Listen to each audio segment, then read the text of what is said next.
Olá, meus amados irmãos em Cristo Jesus, eu quero saudar a todos com a bendita e gloriosa paz de nosso Senhor e Salvador Jesus Cristo. Uma excelente noite de sábado para todos vocês. Como é que vocês estão? Tudo bem? Graças a Deus. Que Deus abençoe a todos. Nós estávamos fazendo a live agora, mas deu um probleminha técnico e eu tive que voltar novamente a live. Eu peço até desculpa aos irmãos que estavam acompanhando a gente, que já estavam fazendo as suas anotações. Mil perdão, tá certo, pessoal? Mas estamos novamente aqui com a nossa live, transmitindo a vocês aqui, queridos, tá bom? As lições do nosso quarto trimestre de 2023, que traz o tema geral, até os confins da terra, pregando o evangelho a todos os povos, até a volta de Cristo. E nessa oportunidade nós estamos aqui estudando a lição da número 4, que tem a data de amanhã, que é domingo, dia 22 de outubro de 2023, que traz o tema Missões Transculturais no Novo Testamento. Tá bom, queridos? Vocês que estavam acompanhando a live que deu probleminha, muito obrigado por vocês retornarem novamente conosco. Eu peço que, por gentileza, você que está entrando com a gente aqui, já compartilhasse essa live com o máximo possíveis de pessoas que você puder. Divulga aí, tá bom? Nos seus grupos, da família, dos colegas, dos irmãos da igreja, para que eles recebam essa palavra e sejam também abençoados e edificados. Fazendo assim, você está fazendo a obra missionária, você se torna um missionário porque você está compartilhando o Evangelho de Jesus com outras pessoas. E como eu sempre gosto de frisar, de deixar bem claro aqui para os irmãos que o nosso propósito aqui é 3: glorificar a Cristo, que toda honra, glória, louvor e adoração seja dada única e exclusivamente ao nome de Jesus Cristo, promover o reino de Deus com a pregação do Evangelho e alcançar o máximo possível de pessoas com esta mensagem, tá bom? Por isso que eu sempre peço que você compartilhe essa live, porque quem sabe essa live pode sim alcançar uma pessoa que está perdida, tá certo? Que está longe de Deus, uma pessoa que está escravizada, oprimida pelos vícios do alcoolismo, das drogas, da cocaína, da maconha, na prostituição, na chocarrice, na jogatina, e essa pessoa pode ser sim liberta, transformada pelo poder do Evangelho, tá bom? Então seja um missionário. Pessoas também que estão com depressão, síndrome do pânico, com doenças emocionais e psicossomáticas podem também ser alcançadas por Deus, tá bom? Então, queridos, eu peço que os irmãos voltem novamente para a live. Nós iremos ministrar a partir de agora essa quarta lição que traz o tema Missões Transculturais no Novo Testamento. Os irmãos que estão acompanhando nesse quarto trimestre, que estão assíduos na escola dominical, sabem que nós já tratamos aqui na nossa primeira lição sobre a grande comissão, o enfoque etnocêntrico. A gente falou sobre o termo, a definição desse termo, a grande comissão, que traz a ideia de pessoas que são enviadas por outro, comissionadas por Deus. A segunda lição nós tratamos sobre missões transculturais, a sua origem na natureza de Deus. A terceira lição, que foi a lição passada, e você pode encontrar, está disponível lá no meu canal do YouTube, Eduardo Medeiros, não é inscrito, já aproveita e se inscreve lá, ativa o sininho das notificações para que você possa estar por dentro e receba de primeira mão todo o conteúdo novo que a gente postar lá, tá bom? Deus abençoe a nossa irmã Francilânia. Deus abençoe a paz do Senhor, minha irmã. Deus abençoe e seja muito bem-vinda, viu? É a nossa irmã que mora aqui, né? Uma vizinha nossa aqui. Deus abençoe, viu, irmã? Você e sua família poderosamente. Vem chegando o povo de Deus. Então eu peço que você se inscreva lá. Lá tem uma playlist, você vai encontrar as lições anteriores. E hoje iremos tratar sobre missões transculturais no Novo Testamento. Eu vou esperar. Enquanto você vai compartilhando aí, nós vamos fazer uma oração especial para a gente já começar, tá bom?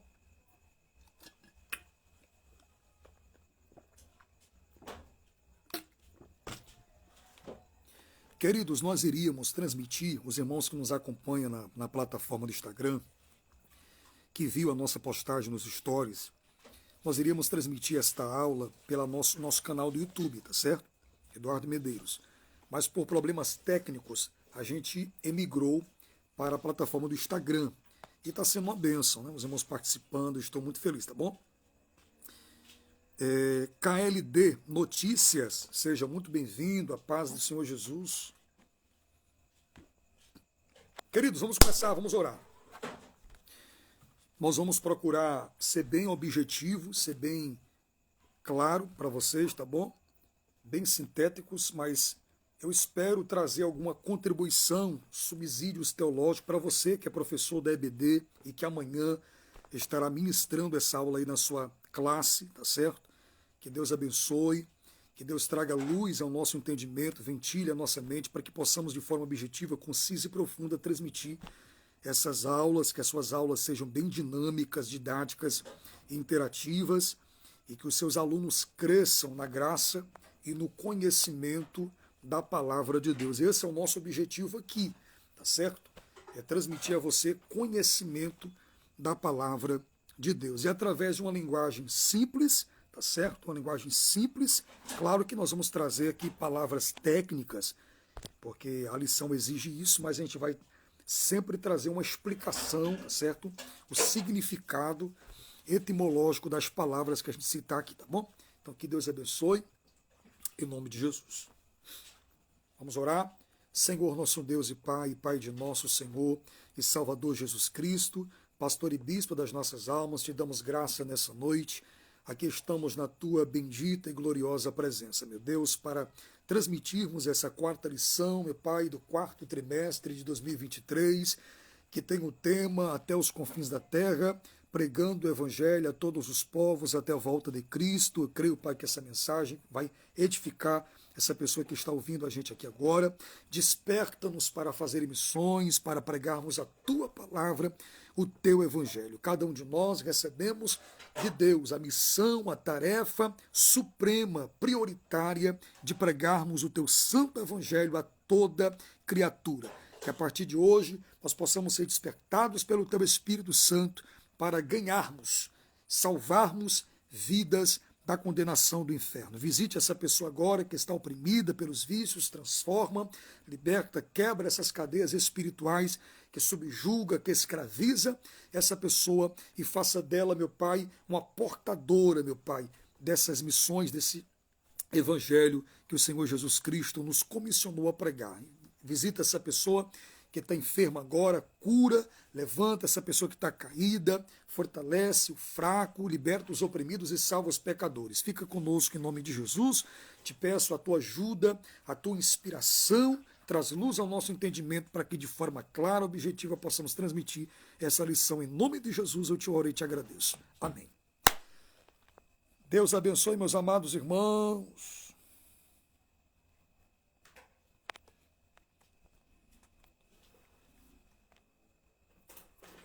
Vai entrando e vai compartilhando. Estamos aqui com 8 pessoas na live aí.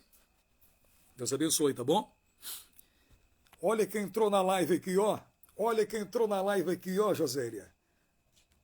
A Fausto, né? Rayara Fausto, é minha enteada, filha da minha esposa. Que Deus abençoe a Rayara. Que Deus fale ao seu coração nessa noite, em nome de Jesus. Nosso irmão Márcio _ Mendonça 22. Seja muito bem-vindo, a paz do Senhor. Fique bastante à vontade, tá bom? Queridos, vamos começar. Como eu já deixei aqui bem frisado, nós iremos aqui trabalhar com vocês a quarta lição, tem a data de amanhã, né, dia 22 de outubro de 2023, e o tema da lição é Missões Transculturais no Novo Testamento. Nosso textuário está no Evangelho de João, capítulo 3, versículo 16, que diz: Porque Deus amou o mundo de tal maneira que deu o seu Filho unigênito, para que todo aquele que nele crê não pereça, mas tenha a vida eterna. A nossa verdade prática diz o seguinte: a natureza missionária de Deus pode ser vista ao fazer de seu único filho um missionário, e da igreja a sucessora dessa sublime tarefa. Amém? Graças a Deus. Queridos, vamos para a nossa leitura bíblica em classe. Eu peço a você que participa, que é aluno da EBD, que tem um exemplar da revista na sua casa, o exemplar bíblico, e que faça uso, tá bom? Acompanhe conosco, em nome de Jesus.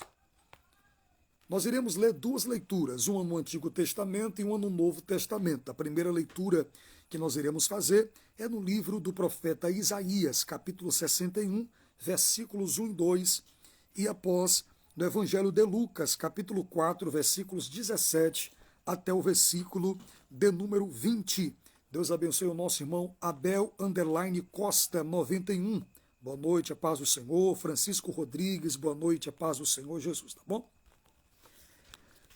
Isaías 61, 1 e 2 diz assim: O Espírito do Senhor está sobre mim, porquanto o Senhor me ungiu para pregar as boas novas aos mansos, enviou-me a restaurar os contritos de coração e a proclamar liberdade aos cativos e abertura de prisão aos presos, e a pregoar o ano aceitável do Senhor e o dia da vingança do nosso Deus, e consolar todos os tristes.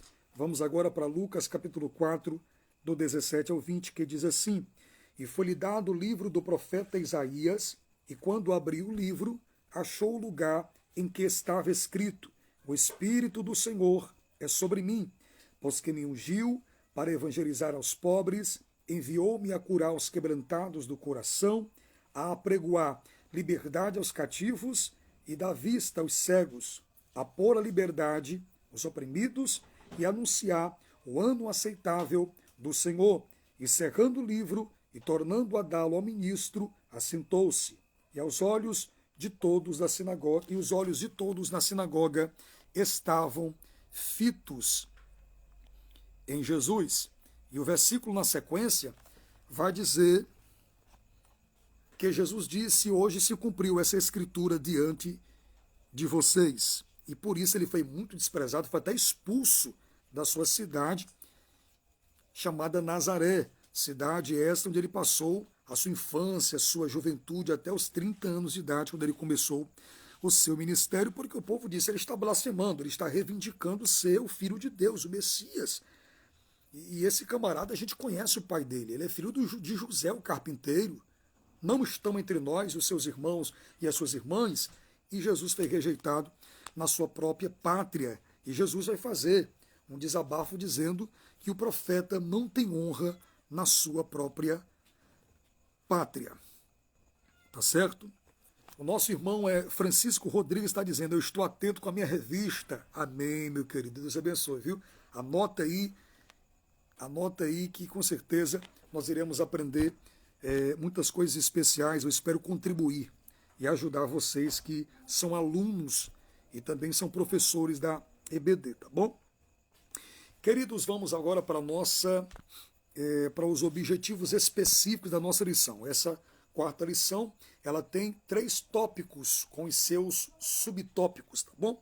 E cada um desses tópicos, nós temos objetivos específicos a ser alcançados, a ser atingidos, tá bom?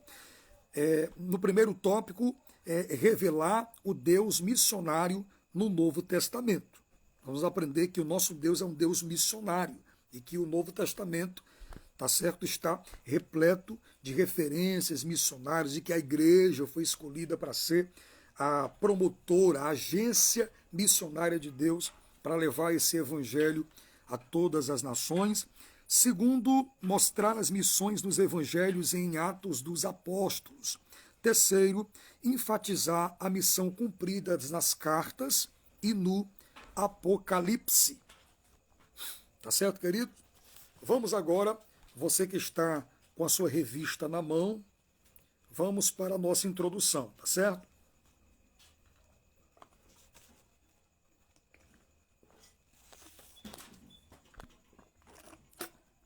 Muito bem.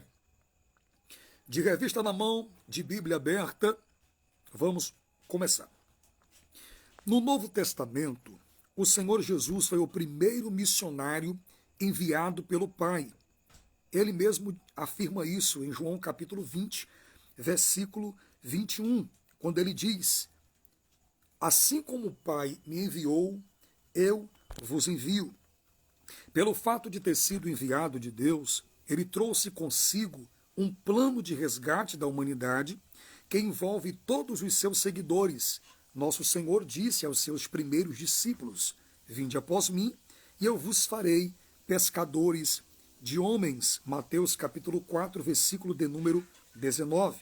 Por isso podemos dizer que o Novo Testamento é uma obra de caráter missionário do início ao fim, onde os evangelhos e o livro dos Atos dos Apóstolos, as cartas de Paulo, tanto as cartas gerais como as cartas pastorais, são instrumentos de um verdadeiro trabalho missionário.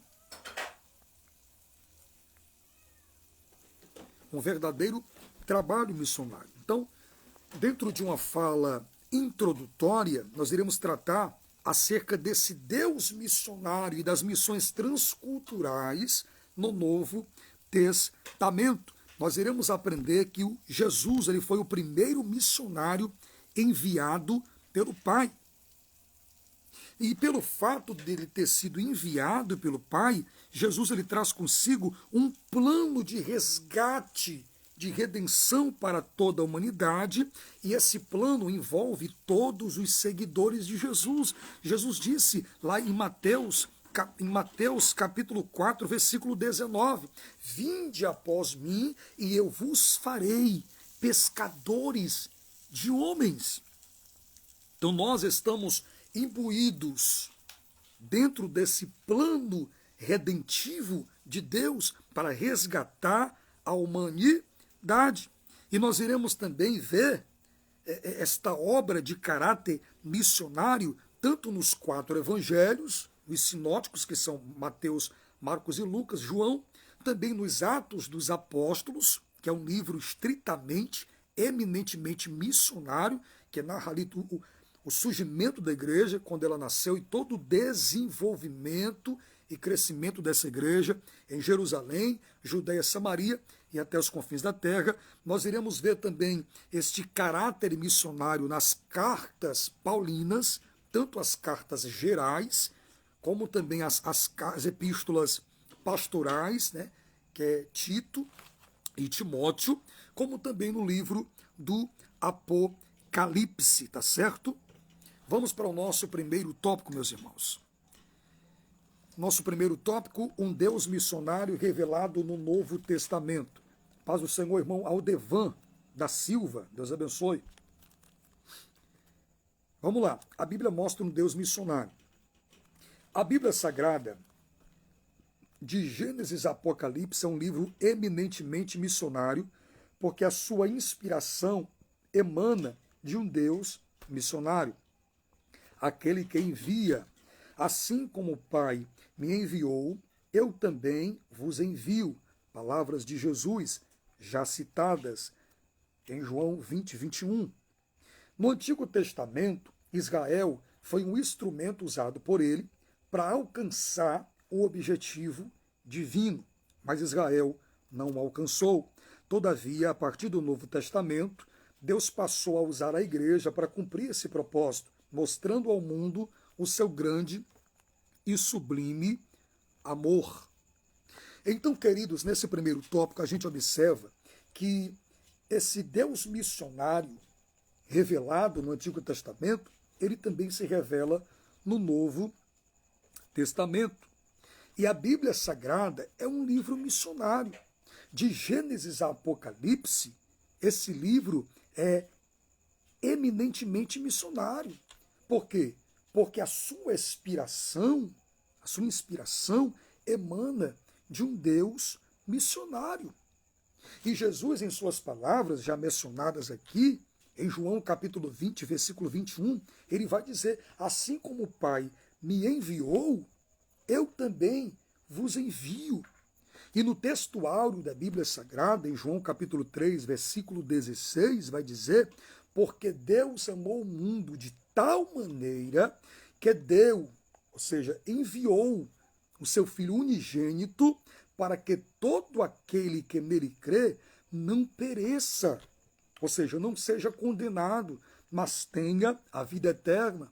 Porque Deus enviou o seu Filho ao mundo não para que condenasse o mundo, mas para que o mundo fosse salvo por ele. Quem nele crê não é condenado, mas quem não crer já está condenado porquanto não crê no unigênito, o Filho de Deus. E a condenação é esta, que a luz veio ao mundo e os homens amaram mais as trevas do que a luz, porque as suas obras eram mais. Então, dentro desses textos bíblicos, nós entendemos essa missão de Cristo.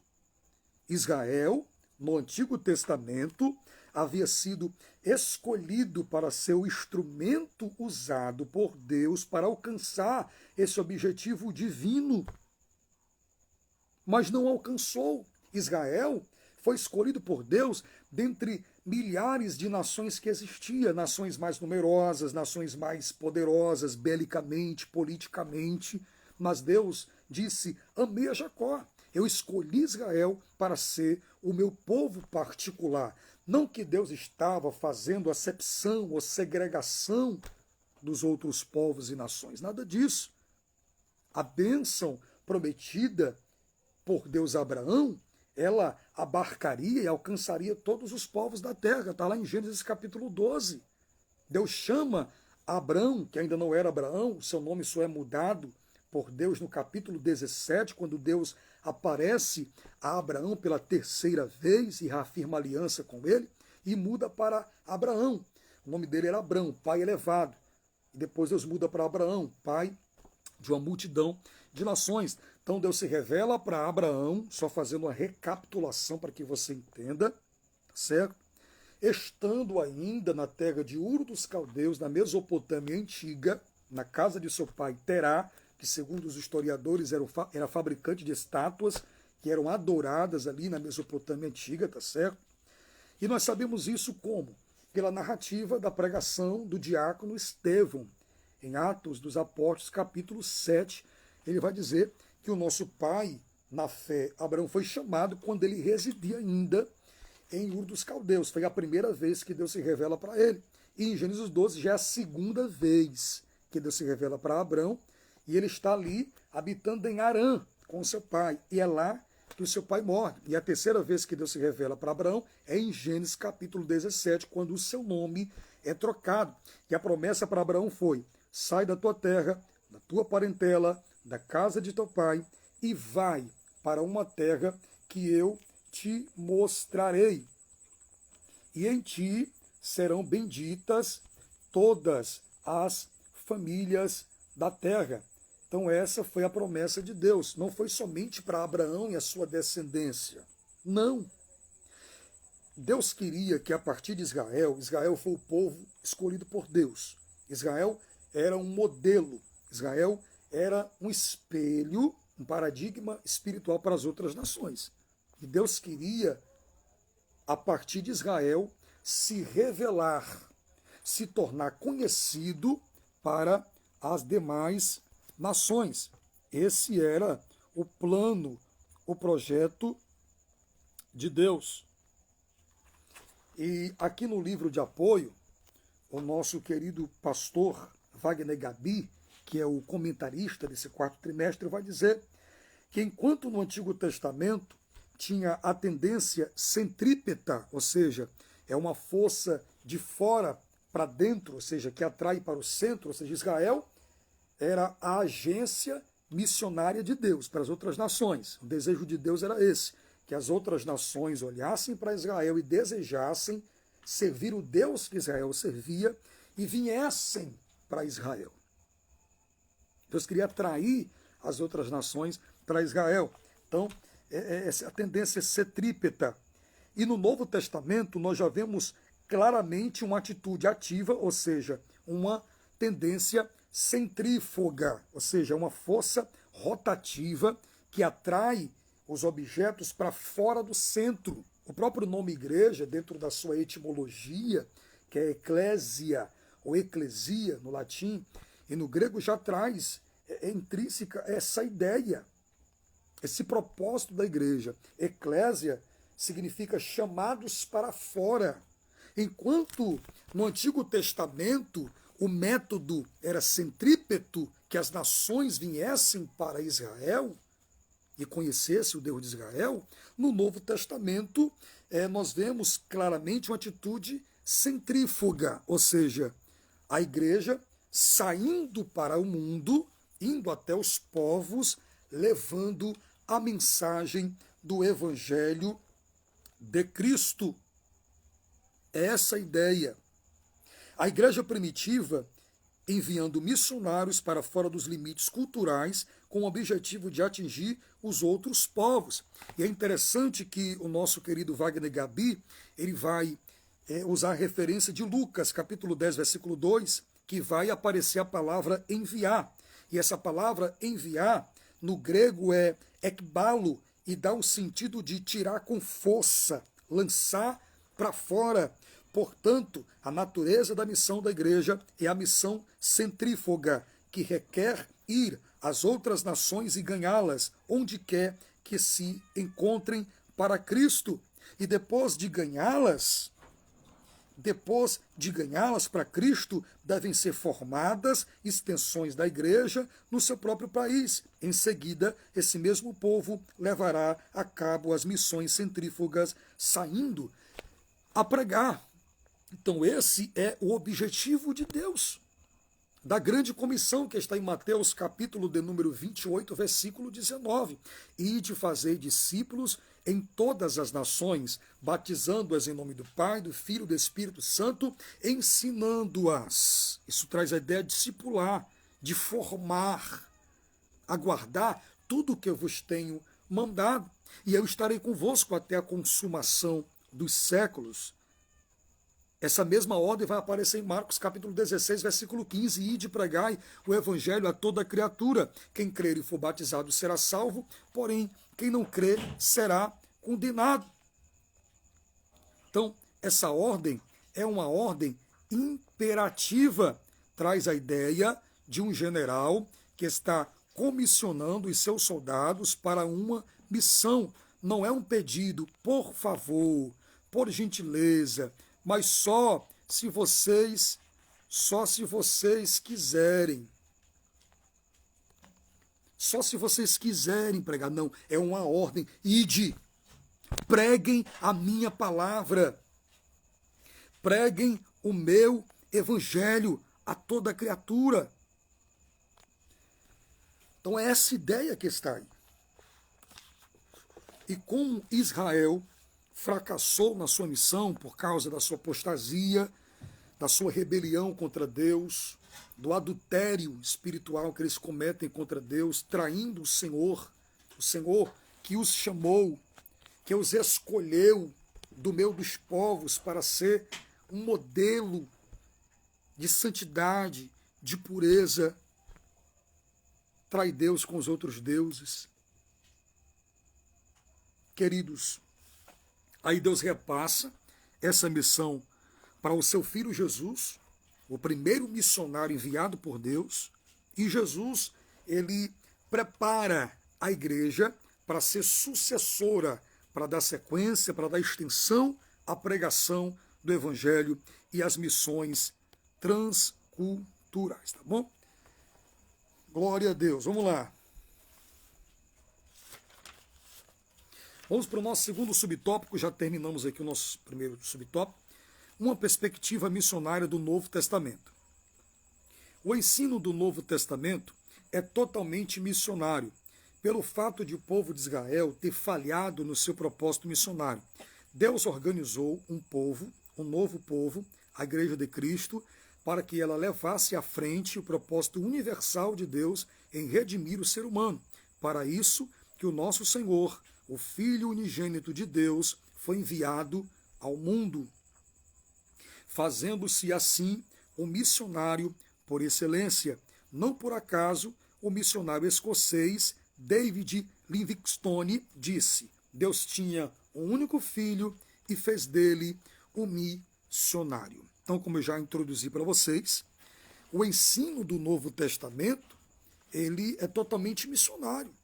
E pelo fato de Israel ter fracassado, ter falhado no seu propósito missionário, Deus ele agora organizou um novo povo, que é a igreja, para que levasse à frente o propósito universal de redimir o ser humano. Para isso que o nosso Senhor Jesus Cristo, o Filho unigênito de Deus, se fez, foi enviado como o missionário por excelência. Eu já citei para vocês aqui o textuário da Bíblia Sagrada, João 3,16. Deus amou o mundo de tal maneira. O amor de Deus pela raça humana foi tão grande, foi tão sublime, foi tão incondicional, que João não encontrou palavras no seu resumido vocabulário humano para expressar a grandeza, a dimensão, a amplitude deste amor. Ele só disse de tal maneira que deu seu filho. Primeiro, o amor de Deus não dá para medir, não dá para mensurar. O amor de Deus é grande. O amor de Deus alcança o negro, o branco, o rico, o pobre, alcança o baixo, o alto, o magro, o gordo, todas as pessoas, independente da sua raça, da sua etnia, da cultura, da sua condição social. O Evangelho de Cristo alcança todas as pessoas. O Evangelho de Cristo é democrático, não faz acepção de pessoas, é para todas as pessoas. O desejo de Deus, conforme está escrito lá em 1 Timóteo capítulo 2, versículo 4, é que todos sejam salvos e venham ao pleno conhecimento da salvação. Esse é o desejo de Deus. Mas sabemos que nem todos serão salvos. Por quê? Porque nem todos os homens irão responder de forma positiva à mensagem do Evangelho. Muitos não vão crer e serão condenados. Mas aqueles que responderem ao Evangelho, aqueles que crêem no sacrifício substitutivo do Filho de Deus, estes sim serão salvos. Amém? Já podemos partir para o nosso terceiro subtópico, a igreja à luz dessa revelação. A luz dessa revelação bíblica é de um Deus missionário nas páginas do Novo Testamento. A igreja de Cristo tem uma tarefa ainda inacabada, anunciar o Evangelho a toda criatura. Mateus 28, 19. Essa tarefa começou em Deus, que enviou o seu Filho com a mesma missão que passou à igreja do Novo Testamento e atualmente perdura como missão primeira da igreja na atualidade. Então, essa missão começou com Deus. Só fazendo aqui rapidamente, para terminar esse primeiro tópico e partir para o segundo tópico, uma recapitulação da primeira lição até agora, é que o nosso Deus, ele é um Deus missionário. Quando Deus fez o homem e a mulher, Deus os fez perfeitos, a sua imagem e a sua semelhança. Semelhança não fisicamente, porque Deus é espírito.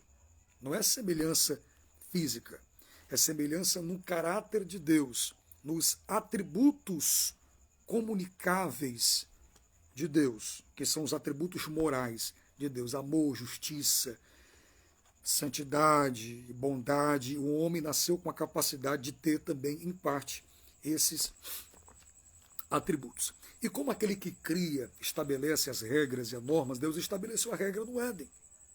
Deus disse, todas as árvores do jardim do Éden estão à disposição de vocês. Tudo vai servir de mantimento para vocês. Vocês são livres. Mas existe uma árvore específica que está no centro do jardim, dela vocês não podem comer. No dia em que dela comerdes, vocês vão morrer. E quando Deus disse que Adão e Eva morreria ao comer do fruto da árvore do conhecimento do bem e do mal, Deus estava referindo-se a 3 tipos de morte. O primeiro tipo de morte, a morte espiritual. E Paulo vai falar dela lá em Romanos capítulo 3, versículo 23, quando ele disse, todos pecaram e foram destituídos da glória de Deus. Então o pecado foi quem separou o homem de uma comunhão de Deus. Ele distanciou a criatura do seu Criador. Segundo tipo de morte, a morte física. O próprio Paulo vai dizer em Romanos 6, 23, que o salário do pecado é a morte.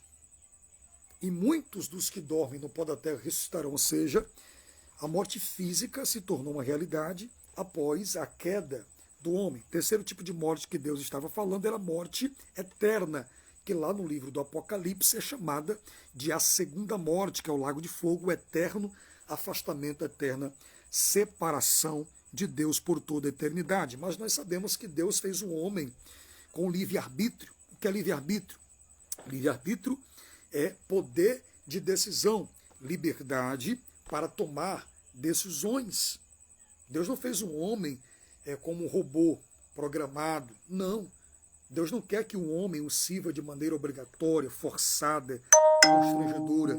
O desejo de Deus é que nós o sirvamos por amor, de maneira voluntária. E nós sabemos toda a história, Satanás arrumou um meio legal de entrar na terra, entra na serpente, a serpente lança uma proposta mentirosa para Eva está sozinha, acaba caindo, e dá para Adão também, ambos são cúmplices no pecado. Na viração do dia, na hora crepuscular, Deus, como de costume, porque o homem tinha essa comunhão com Deus, essa coinonia, esse acesso direto com Deus. Deus diz: onde estás, Adão? Você imagina um ser onisciente, que conhece todas as coisas, ainda é presciente, sabe, conhece por antecipação, perguntar para alguém. Por que Deus perguntou por Adão? Deus sabia ou não sabia aonde Adão estava escondido entre as árvores do jardim? É claro que Deus sabia, mas Deus chama Adão porque Deus, primeiramente, Adão, ele era o cabeça, era o líder, por isso Deus chama Adão a responsabilidade e não chama Eva. Segundo lugar, Deus queria que ambos publicamente confessassem o pecado e o erro que acabaram de cometer. Deus chama o homem à responsabilidade. E Adão disse: Senhor, ouvi tua voz no jardim e senti vergonha porque a gente estava nu.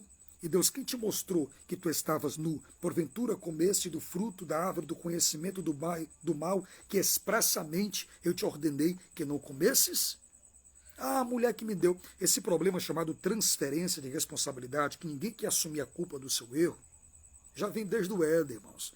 O homem lança a culpa para a mulher. Ele é a liderança, mas lança a culpa da mulher. A mulher que tu me deu, a mulher foi a serpente. E Deus, o atributo da santidade e da justiça de Deus diz que o homem deve ser punido. E Deus vai sancionar o juízo. Toda ação provoca uma reação.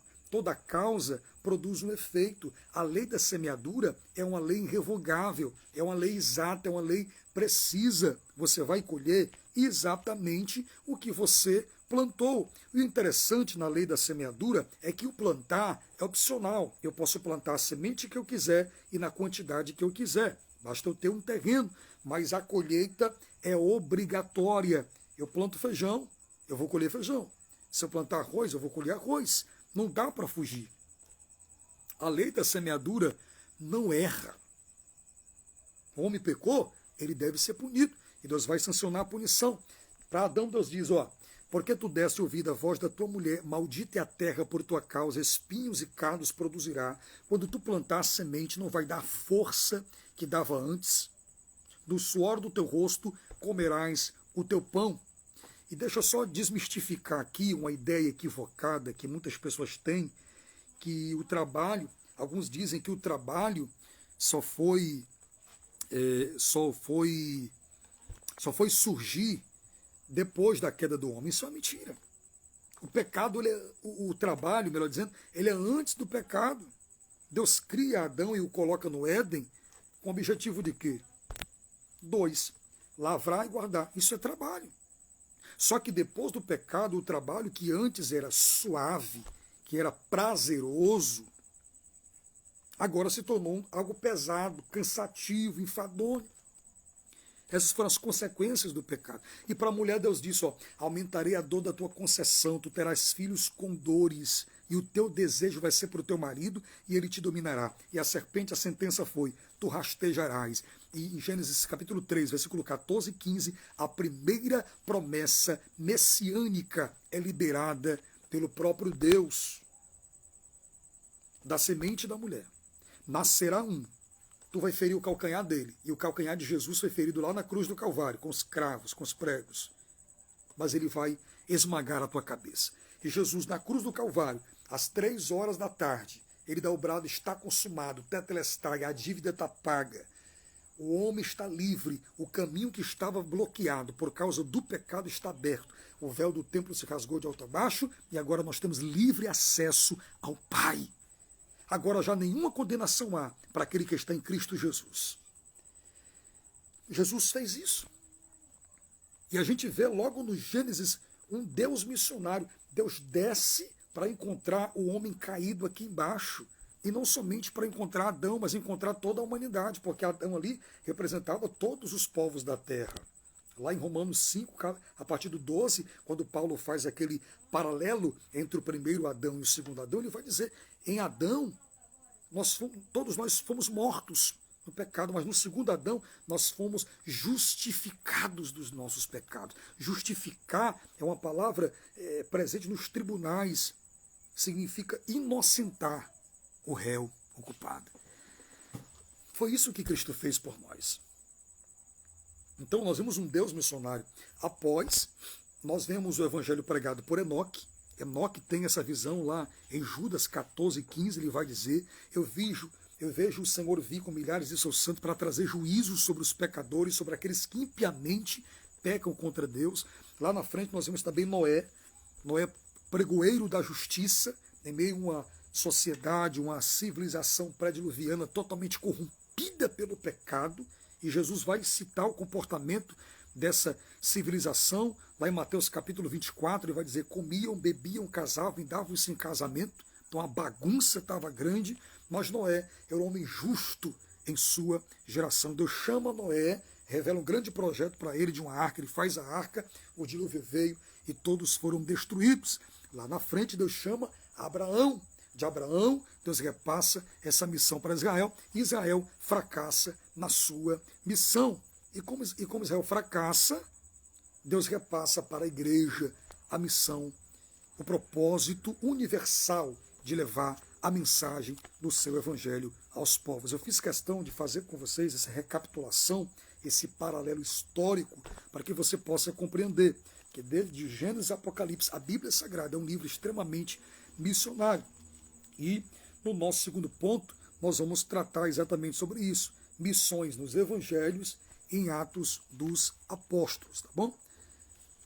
Vamos lá, missões nos evangelhos. De acordo com os evangelhos, Jesus é o enviado de Deus para salvar e tornar o seu povo uma agência missionária. Seu ministério foi marcado inteiramente por ações missionárias, demonstrando muito amor e compaixão enquanto anunciava a mensagem de salvação para todas as pessoas, cumprindo o que está lá em Isaías 61, 1-2.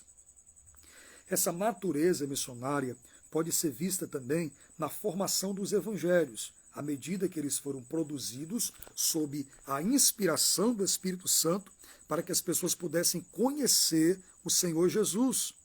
Não por acaso, cada um dos evangelhos é concluído com o mandato da grande comissão, tanto Mateus capítulo 28, versículo 18-20, como Marcos capítulo 16, do verso 15-18, Lucas capítulo 24, versículos 44-48, João capítulo 20, versículos 21-23. Então, nós vemos aqui, queridos, esse propósito missionário nos evangelhos. Interessante, esses evangelhos que foram produzidos sob a inspiração do Espírito Santo para que as pessoas pudessem conhecer a história de Jesus. Então nós vemos esse propósito missionário nos evangelhos. E todos os evangelhos, os 4 evangelhos, terminam com o mandato da grande comissão. E eu citei para vocês, lá em Mateus 28 vai dizer, ide fazer discípulos de todas as nações, batizando-as em nome do Pai, do Filho e do Espírito Santo, e ensinando elas a guardar tudo que eu ensinei para vocês. Marcos também 16:15, ide pregai o meu evangelho a toda criatura, quem crê e for batizado será salvo, quem não crê será condenado. Lá em Lucas também, no capítulo de número 24, 44-48, vai falar da importância de nos revestirmos do poder do Espírito Santo para darmos sequência a essa obra da evangelização mundial, mas recebereis a virtude do Espírito Santo. Vocês receberão o poder do Espírito Santo, permaneçam na cidade de Jerusalém. E o mesmo Lucas também vai enfatizar, lá em Atos capítulo 1, versículo 8. Mas recebereis a virtude do Espírito Santo que há de vir sobre vós e ser-me-eis. Preste atenção à expressão de Jesus na narrativa de Lucas. Ser-me-eis testemunhas tanto em Jerusalém, Judéia, Samaria e até os confins da terra. Interessante que muitas pessoas leem e fazem a interpretação errada desse versículo. Tem pessoas que acham que tem uma ordem aqui cronológica. Primeiro Jerusalém, depois Judéia, Samaria, depois confim da terra. Não, é simultâneo. Ou seja, tanto em Jerusalém como em toda a Judéia e Samaria e os confins da terra. Ou seja, enquanto vocês estão pregando em Jerusalém, preguem também na Judéia e na Samaria e também preguem a todas as nações. Essa foi a ordem de Jesus. E em João também vai aparecer essa grande comissão. Então está claro, já vemos aqui as missões nos evangelhos, agora vamos missões em Atos dos Apóstolos. Primeiro, nós iremos destacar aqui com vocês duas figuras, duas personagens que foram missionários. Primeiro é Filipe, depois é Pedro. No terceiro subtópico, a gente vai apresentar mais duas figuras importantes no livro de Atos dos Apóstolos, que foram grandes missionários, que é Barnabé e Paulo. Primeiro, vamos falar um pouquinho sobre Filipe e Pedro, tá bom? Na igreja cristã, os primeiros cristãos e líderes tinham a missão de propagarem a salvação a todos os povos e em todos os tempos. Jesus ele repassou essa missão para os seus discípulos, para a sua igreja. Nesse sentido, Filipe foi o primeiro missionário transcultural da igreja primitiva, tá bom? Filipe, ele lá no capítulo 8 de Atos, ele vai pregar o evangelho em Samaria, em outra nação, tá certo? De uma cultura diferente, de costumes diferentes, tá certo? Vamos lá. Enviado para a estrada de Gaza, antiga região dos filisteus, onde encontrou um eunuco, um alto oficial da rainha dos etíopes, depois de ele ter anunciado o evangelho, batizou nas águas. Essa história você vai encontrar registrada no livro dos Atos dos Apóstolos, capítulo 8, capítulo 8, versículos 26 a 39. Outro episódio importante foi quando o apóstolo Pedro reconheceu que para Deus todos os seres humanos são salvos ou são alvos do amor divino, deixando claro que a sua mensagem é dirigida a todas as pessoas, independentemente de sua nacionalidade. Ambos os textos citados, tanto o de Filipe com o eunuco, como o de Pedro ali na casa de Cornélio, está em Atos 10, 34 e 35, e Atos 11, 17 e 18, e o de Filipe, já citado, está em Atos 8, 26 a 39. Então aqui, queridos, nós vemos esse propósito missionário no livro de Atos dos Apóstolos. E, na verdade, o livro de Atos é um livro estritamente missionário. E nós podemos aqui destacar uma figura muito importante, que é Filipe, que foi o primeiro missionário transcultural da história da igreja primitiva. Em Atos 8, 26 a 39, nós conhecemos, aquele encontro épico, muito conhecido, que ele teve com o eunuco. Ele foi trasladado ali de Azoto para Gaza, uma região onde antigamente os filisteus viviam, onde atualmente está tendo aquele conflito com Israel, aquela região de Gaza, os povos do mar ali, e havia ali um alto oficial da rainha de Candace, dos etíopes, um homem de muita confiança na sua carruagem, e ele estava lendo o rolo de Isaías, que para nós hoje, na nossa Bíblia, está lá no capítulo 53, falando que ele foi ferido pelas nossas transgressões, ele foi moído pelas nossas iniquidades, e o castigo que nos traz a paz estava sobre ele. Interessante que o Espírito Santo disse: Filipe, te aproxima desse carro. Quando Filipe se aproxima, ele faz uma pergunta. Queridos, esse texto aqui, esse episódio do encontro de Filipe com o eunuco é um show de evangelismo pessoal.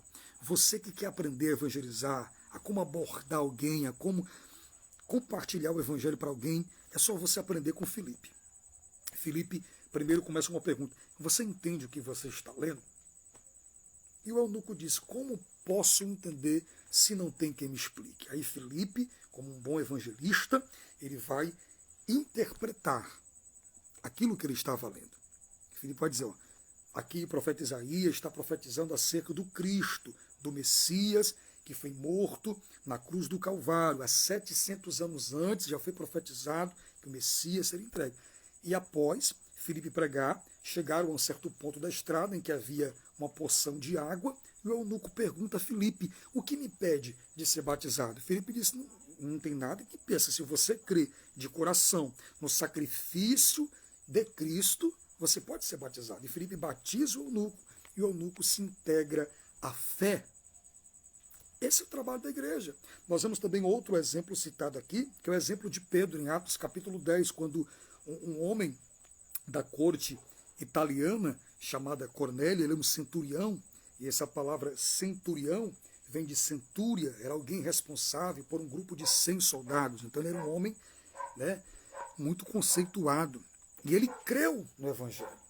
E ele queria muito a visita de Pedro na sua casa, que Pedro compartilhasse com ele e a sua família o Evangelho. E Pedro resiste, porque Pedro ainda tinha aquele etnocentrismo nacionalista e racial. Não, o Evangelho, Cristo veio somente para nós judeus somos os autoprivilegiados, então só nós que somos dignos de ser salvos. Mas Deus vai se revelar para Pedro e mostrar para ele que Deus não faz acepção de pessoas de outras nações, de outros povos, que a bênção prometida a Abraão há milênios atrás alcançaria todas as nações. O Evangelho não era uma bênção, uma dádiva restrita, resumida apenas os judeus. Pelo contrário, era uma bênção para todas as nações. E nós conhecemos a história. Pedro fica hospedado na casa de um Simão curtidor, à beira-mar, e à noite ele tem uma revelação. E nessa revelação ele vê lençóis que descem do céu com carne de animais que o judeu não podia comer. E do céu veio uma voz dizendo: Pedro, mata e come. E Pedro: jamais posso comer coisa imunda. E Deus vai adverti-lo dizendo: não chames de imundo aquilo que eu purifiquei. Então, aqueles animais ali, que o judeu não podia comer, representavam os gentios, que eram rejeitados, que eram desprezados, que Pedro não queria pregar para eles. Agora Pedro vai entender que Deus não faz segregação. O nosso querido aqui, missionário William Souza, está trazendo aqui uma contribuição, ele traz um comentário.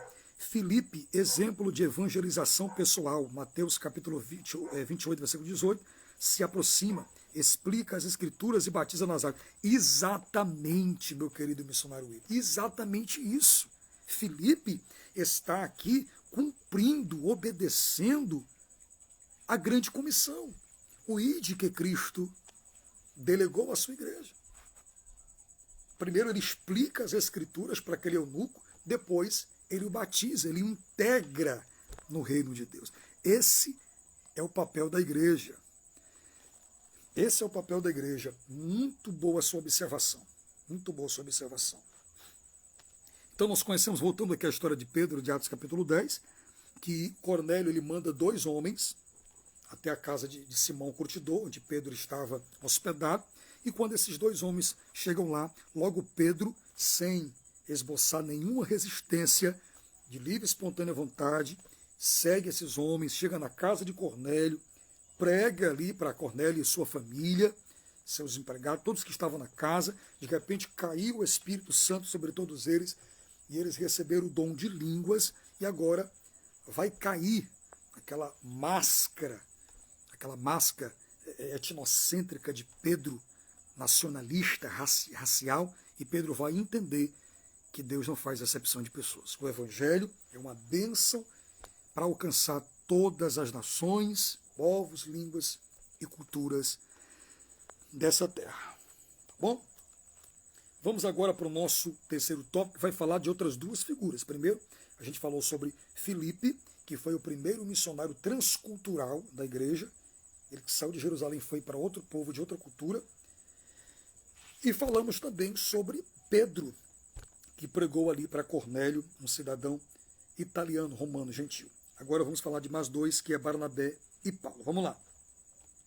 O apóstolo Paulo, de perseguidor dos cristãos, ele torna-se apóstolo dos gentios. Então Paulo foi o maior terrorista daquela época. Paulo, ele era um infanticida, um megalomaníaco, um sanguinário. Lá em Atos capítulo 8 vai dizer que ele consentiu na morte de Estevão, e ele até guardou a roupa dos que matavam Estevão. E no capítulo 8 vai dizer que esse Paulo ele vai desencadear uma grande perseguição contra a Igreja de Cristo, e milhares de cristãos são dispersos, há uma grande diáspora, e os que são dispersos vão pregando o Evangelho em Samaria, por todos os lugares. E a Bíblia vai dizer que esse homem entrava em casas, pegava homens, mulheres, crianças e velhos, e de forma truculenta ele prendia e até matava aqueles que anunciavam o Evangelho de Cristo. Isso está registrado em Atos 9, 15 e 16, Atos, 1 Timóteo 2 e 7, Tito 2 e 11. Em Atos vemos que através do seu ministério a primeira igreja estendeu-se a todos os povos, culturas e nações conhecidas naquela época. Nós vemos nas viagens missionárias de Paulo a grande contribuição que esse homem deixou. Certamente Paulo foi o maior apóstolo, o maior teólogo, o maior plantador de igrejas da história do cristianismo. Paulo foi o responsável por defender, ele foi o primeiro apologeta da fé cristã. Paulo foi o responsável em fazer com que o cristianismo não se transformasse em mais uma fábula judaica. Ele defendeu a fé. Quando os judaizantes vinham para querer minar, perverter a fé dos irmãos ali na Galácia, em Roma, Paulo defendeu a fé, dizendo a salvação é pela graça mediante a fé, e não precisa mais adicionar ritos da lei à fé. Porque os judaizantes diziam, para ser salvo, para ser crente, primeiro tem que se tornar judeu, tem que se circuncidar. Paulo diz, nada disso. Nós somos salvos pela graça mediante a fé. Então Paulo teve uma grande contribuição para o crescimento da igreja, tá certo? E nós iremos aqui no terceiro tópico aprender que Paulo, quando ele escreve as suas epístolas, tanto as epístolas gerais como as epístolas pastorais, Paulo ele vai escrever como missionário. E todas essas igrejas fundadas por Paulo são igrejas que foram fundadas com esforço e pelo trabalho missionário desses homens. Amém, queridos? Então vamos lá. Nesse contexto temos também Barnabé, outro grande missionário da igreja. Foi Barnabé que, após ter sido enviado pelos apóstolos da Antioquia para pastorear os que se converteram por meio da pregação, dos dispersos de Jerusalém pela perseguição, que foi desencadeada por Paulo, foi enviado pela igreja de Antioquia, juntamente com Paulo, pelo poder do Espírito Santo, para o campo missionário. Assim, podemos afirmar que em Antioquia estava a primeira igreja missionária de natureza gentílica. Isso está registrado lá em Atos dos Apóstolos, capítulo 13, versos 1 a 4. Foi a primeira viagem missionária. Primeiro, Paulo se converte no caminho de Damasco. É batizado, ele recebe a oração de Ananias, é batizado com o Espírito Santo e é cheio do Espírito Santo.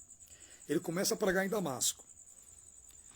Os judeus começam a persegui-lo. A cidade é cercada. Os irmãos, de forma humilhante, pegam Saulo, você não pode mais ficar aqui.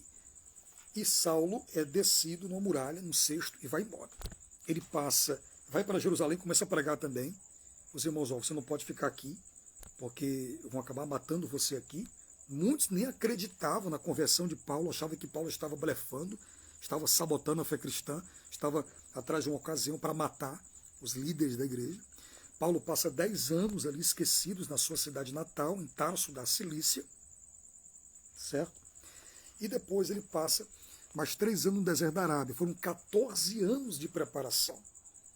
E depois o Espírito Santo diz a Barnabé, vai buscar Saulo. Ele vai buscar Saulo, juntos eles fundam a igreja de Antioquia da Síria, uma igreja composta na sua maioria por pessoas gentílicas de outras nações, certo? E ali, orando, o Espírito Santo diz, apartai-me a Barnabé e a Saulo para a obra que eu os tenho chamado. E esses homens levam o evangelho a muitos lugares, Antioquia da Psídia, na Galácia, Listra, Derbe, Icônio, em Corinto, Éfeso, na região da Macedônia, da Caia. Então muitas igrejas são fundadas pelo trabalho missionário desenvolvido por esses homens, tá certo? Já podemos agora partir para o nosso último tópico, que traz o tema a missão cumprida nas cartas e no Apocalipse. Já vemos aqui a missão nos evangelhos e também no livro dos Atos dos Apóstolos, por Filipe, por Pedro, por Paulo, por Barnabé e outros homens de Deus. Agora nós iremos ver esse caráter, esse propósito missionário cumprido nas cartas de Paulo, também de João, de Tiago, de Judas, como também no livro do Apocalipse. Primeiro, nas cartas de Paulo. O apóstolo escreveu suas epístolas como um missionário, porque Paulo ele era de fato um missionário. Seu objetivo missionário era instruir as igrejas que ele plantava. Por exemplo, a carta aos Romanos é uma carta em que a universalidade do pecado e o processo de salvação são ensinadas. Então, a carta aos Romanos foi o maior tratado teológico e apologético de Paulo para os irmãos em Roma e para todos nós até hoje. Paulo ali vai falar sobre a queda do homem e a redenção do homem. Vai falar do primeiro Adão e do segundo Adão. O homem caiu, mas Cristo, através da sua morte, ele vem restaurar, reconciliar a criatura com o Criador, o homem com Deus. Na carta aos Efésios, ele traz a unidade da igreja, a partir da queda do muro da separação entre judeus e gentios por meio de Jesus Cristo. Isso está em Efésios, capítulo 2 e versículo 14. Através do sacrifício vicário e substitutivo de Cristo Jesus, ele derrubou o muro de separação que havia entre judeus e gentios. E ele forma agora um povo só, que é a sua igreja. Entende esse caráter missionário também na carta de Paulo aos irmãos ali da igreja de Éfeso? As cartas a Timóteo e a Tito, que são as cartas pastorais, lidam especificamente com as qualificações para a vocação de novos líderes das igrejas plantadas, como dirigir os assuntos de uma igreja local. Tudo isso é fazer obra missionária. Então nós vimos a contribuição desses homens para o crescimento, para o desenvolvimento espiritual da igreja. Onde Paulo chegava, ele ia plantando igrejas e ele já preparava presbíteros, estabelecia líderes sobre a igreja, e esses líderes tinham a missão de formar novos crentes, de formar novos líderes, de ensinar esses novos irmãos que iam se convertendo. E esses líderes, eles tinham que ter alguns requisitos, algumas qualificações importantíssimas para dirigir, para pastorear essas igrejas. Você vai observar isso em 1 Timóteo capítulo 3, que vai falar sobre os requisitos do presbiterato. Paulo vai dizer, quem almeja o episcopado, excelente obra almeja, mas convém que o bispo seja primeiro apto para ensinar, não espancador, não dado ao vinho, marido de uma só mulher, que cria os filhos sob sujeição, irrepreensível, uma série de requisitos que eles precisavam ter para preencher esse ministério pastoral. É como diz a Bíblia, que mais é dado, mais é cobrado. Existem muitas pessoas que almejam o ministério pastoral ou outros ministérios específicos, mas você está pronto mesmo? Pessoas que querem autoridade, mas não querem assumir as responsabilidades atreladas a essa autoridade. Quer autoridade? Quer cargo? Tem os encargos. A quem mais é dado, mais é cobrado. Queridos, agora vamos para o nosso segundo subtópico do nosso terceiro tópico, nas cartas gerais. Nós vimos já aqui nas cartas paulinas, tanto nas cartas gerais como as cartas que ele escrevia, também nas cartas pastorais, esse teor missionário, essa preocupação de Paulo em preparar, instruir novos líderes da igreja, ministros, para dar sequência a esse trabalho missionário.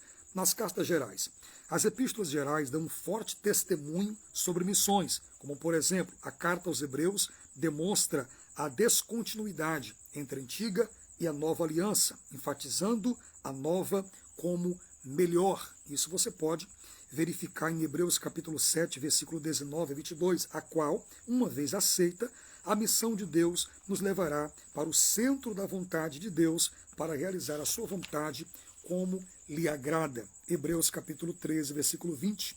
A carta de Tiago contém a sabedoria prática para viver o Evangelho de Cristo. E, finalmente, as cartas de Pedro asseguram a nossa posição de povo de Deus e a esperança da vinda do Senhor Jesus. Então, nós vemos claramente aqui, queridos, nas cartas gerais, como na carta aos Hebreus também, essa descontinuidade entre a antiga e a nova aliança, e enfatizando que a nova aliança foi bem melhor.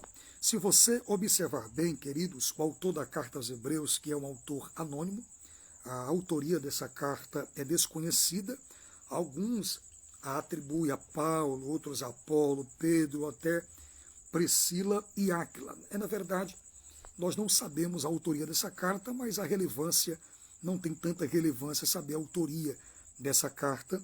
A relevância é o conteúdo, o teor doutrinário que essa carta nos ensina. Essa carta é enviada especificamente aos hebreus, ao povo judeu, de muitos cristãos que estavam abandonando a fé em Cristo e voltando novamente aos ritos do judaísmo. Estavam crucificando a Cristo novamente.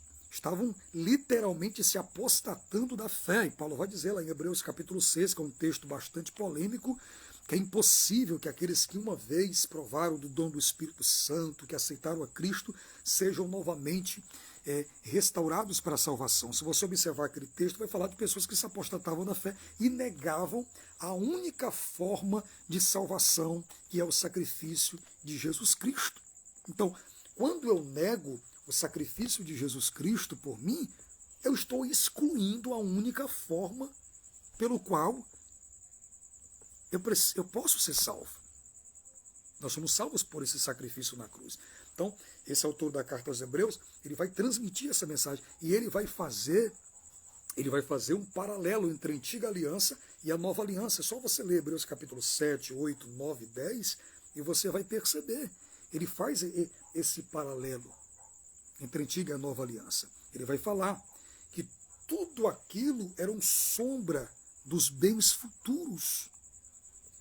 A confecção do tabernáculo, toda a sua ornamentação, toda a sua estrutura, os varais, as cortinas, as cores das cortinas, os utensílios sagrados que havia ali, a arca da aliança, a mesa dos pães da proposição, o altar do holocausto, o altar do incenso, a menorá, os sacerdotes, todo o sistema sacrificial que havia no Antigo Testamento, as cerimônias, apontava para Cristo. Então Cristo, ele traz uma nova aliança. E tudo isso se cumpriu em Cristo. Os cordeiros que eram oferecidos como sacrifício diante dos sacerdotes apontavam para o sacrifício perfeito e universal de Cristo por nós. João Batista vai dizer, quando ele avista Jesus nas margens do Jordão, eis aí o Cordeiro de Deus que tira o pecado do mundo. Aquele sistema de sacrifício era um sistema paliativo, provisório, que apenas espiava, cobria o pecado. Não era um sacrifício que trazia definitivamente uma solução para o pecado do homem. Foi o de Cristo que trouxe o sacrifício perfeito. E você pode me perguntar, mas irmão Eduardo, como foi que os cristãos, os crentes do Antigo Testamento foram salvos, se Jesus morreu há 2000 anos atrás? É simples de explicar. Eles foram salvos crendo no Cristo que viria, olhando para o futuro. E nós somos salvos olhando para o passado, no Cristo que veio e morreu por nós. Porque o sacrifício de Cristo, ele abarca o passado, o presente e o futuro.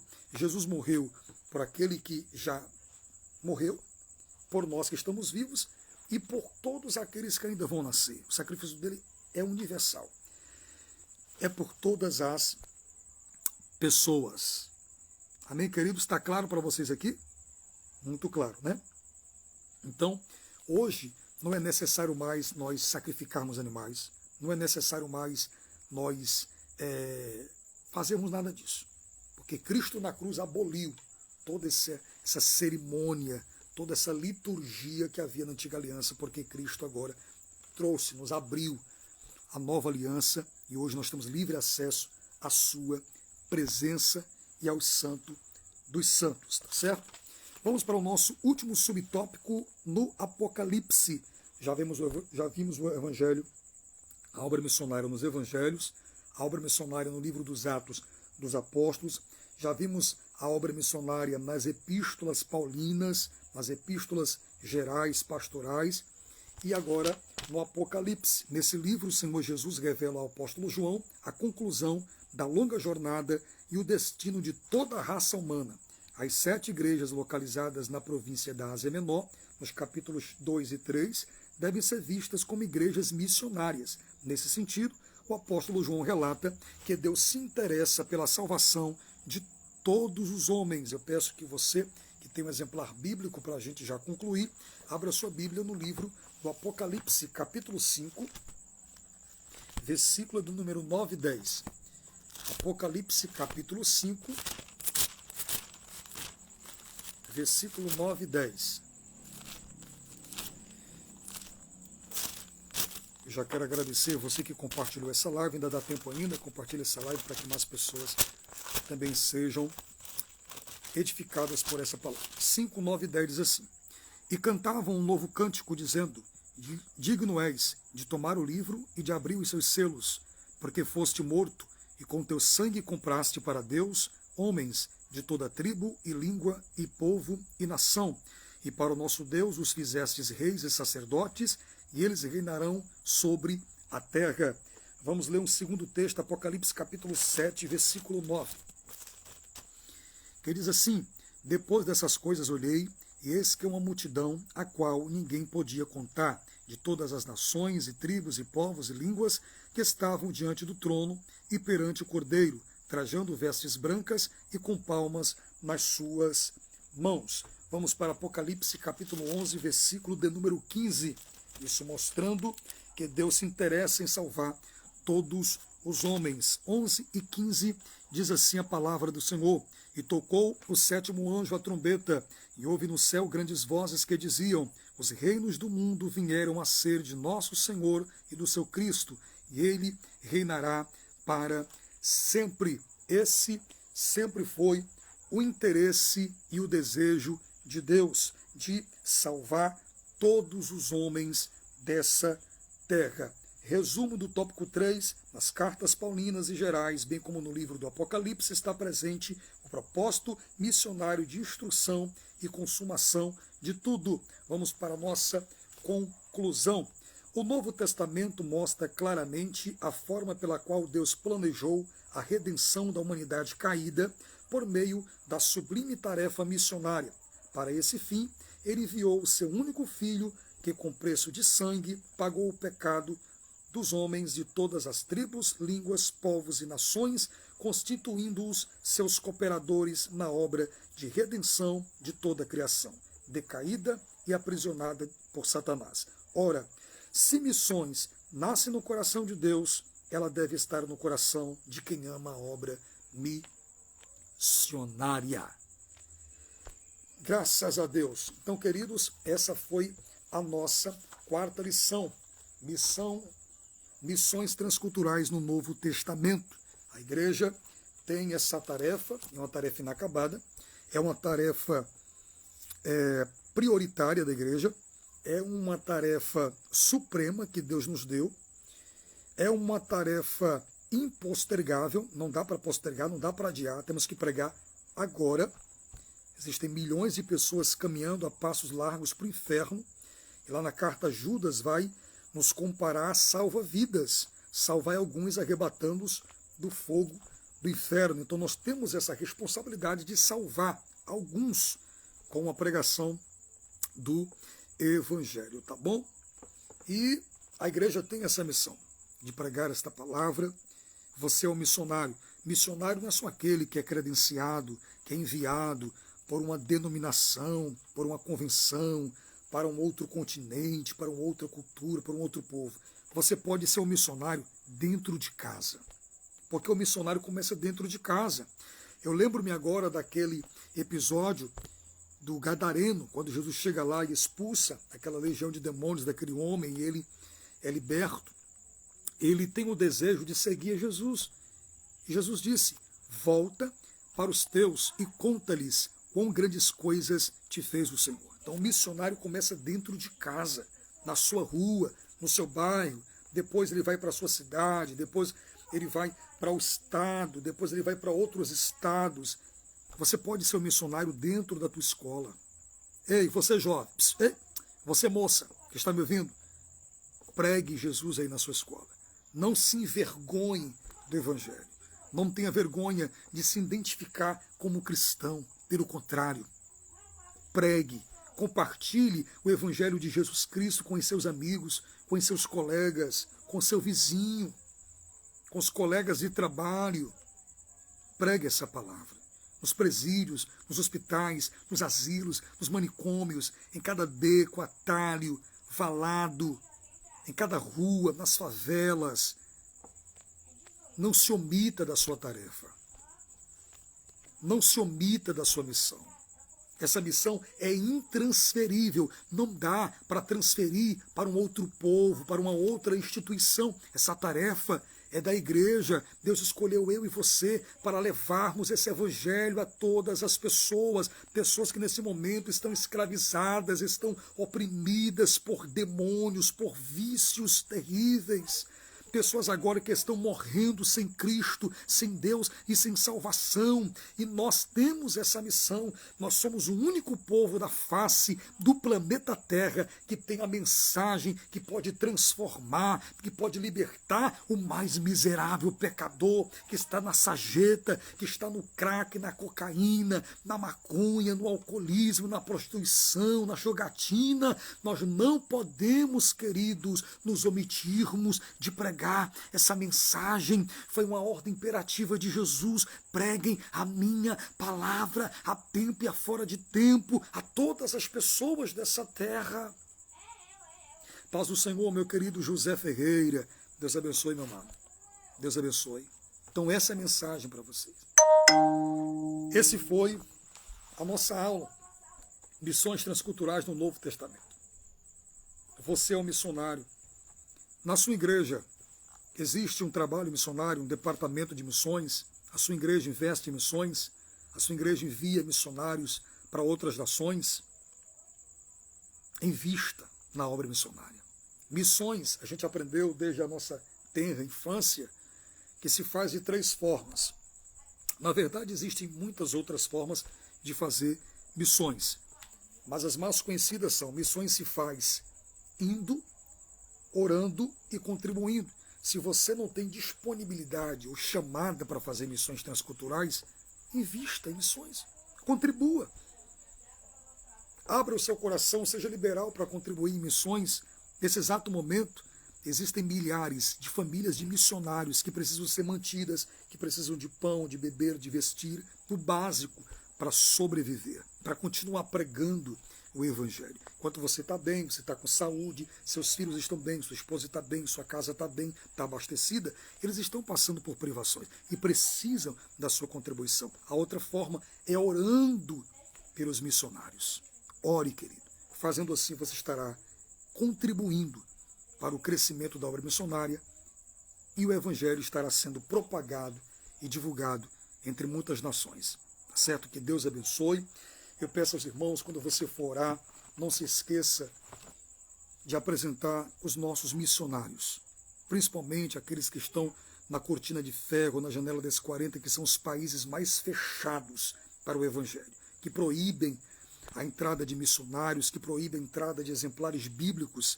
E nesses países os missionários são caçados como bandidos de alta periculosidade, caçados pelo governo.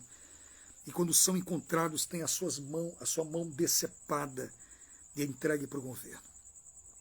São mortos e perseguidos. Enquanto aqui no Brasil nós temos uma liberdade religiosa de pregar o Evangelho, o Brasil é um país cristão, juntando com protestantes e católicos, somos mais de 80% da nação, queridos.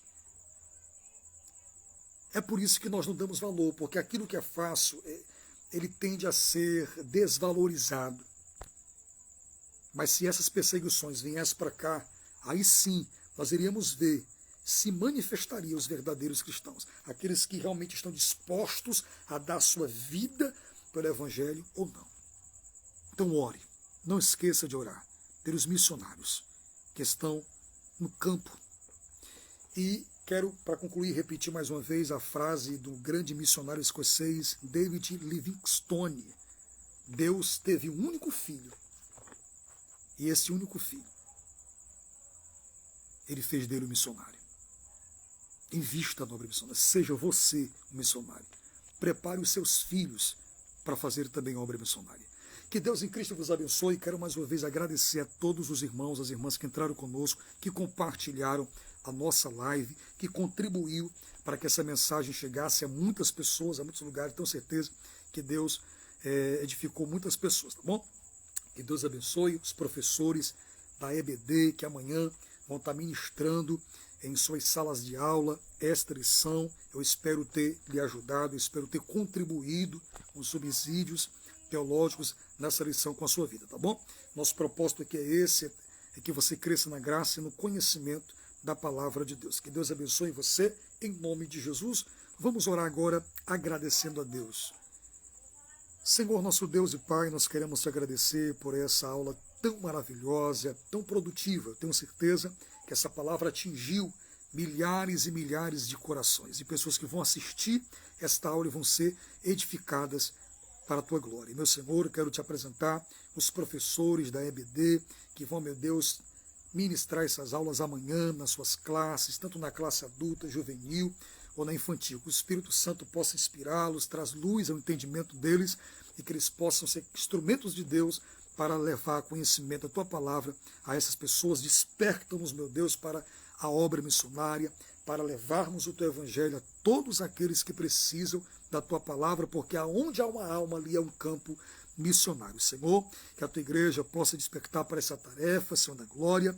Quero te apresentar todos os pastores de todas as igrejas deste mundo que têm um compromisso de levar o genuíno evangelho ao teu povo. E assim, meu Senhor, quero te apresentar cada um que entrou na live, que nos ajudou compartilhando essa live, que o Senhor abençoe eles, a sua família, abre porta de emprego para quem está desempregado, levanta quem está caído, fortalece o fraco, dá força, dá ânimo, dá vigor, salva os pecadores, liberta os oprimidos, cura os enfermos agora, aquele que está numa UTI, aquele que está na CTI, aquela pessoa que o médico disse que não há mais jeito, meu Pai, levou para casa, para morrer em casa, mas eu li na Bíblia que tu és o Deus do impossível e não existe nada que o Senhor não possa fazer. Arranca esse câncer, essa leucemia, essa doença nos ossos, na carne, no coração agora e faz um milagre extraordinário na vida dessa pessoa, para a glória do Senhor. Entra nesse presídio agora, liberta esse homem, esse traficante, esse homem que está escravizado no crime, nas drogas,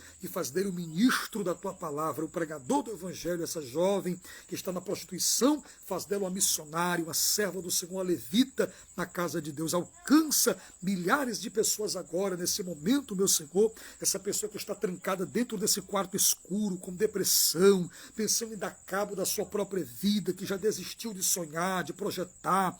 Meu Senhor, essa pessoa que está com síndrome do pânico, transtorno de ansiedade, problemas emocionais, problemas psicossomáticos, cura a alma dessa pessoa, refrigera a alma dessa pessoa agora, levanta essa pessoa, que ela saia desse quarto, vá tomar um banho e volte a sonhar, volte a projetar, receba esperança novamente para a sua vida. E assim, meu Deus, alcança milhares de pessoas, alcança a nossa casa, alcança a nossa família em nome de Jesus. Essas bênçãos eu te oro e te agradeço. Recebe esse trabalho, tudo é feito para a honra e glória do teu santo nome. Eu te oro e te agradeço. Em nome do Pai, do Filho e do Espírito Santo. Amém. Diga amém. Digite aí o seu amém. Que Deus abençoe a todos vocês. Queridos, só reiterando mais uma vez, você que ainda não conhece o nosso canal no YouTube, você pode procurar aí, aqui na bio, mesmo na bio, do nosso Instagram, você tem acesso ao nosso canal, tá certo? Ativa lá o sininho para que você receba a notificação de todo o conteúdo que nós postarmos lá, inclusive as escolas bíblicas, tá lá também, a primeira, a segunda, todas no nosso canal. Você pode rever novamente, fazer suas anotações, bons estudos, tá bom? Para vocês, que Deus em Cristo vos abençoe. Uma ótima noite e um sono tranquilo e reparador para você e sua família, na proteção de Deus. Deus abençoe, queridos.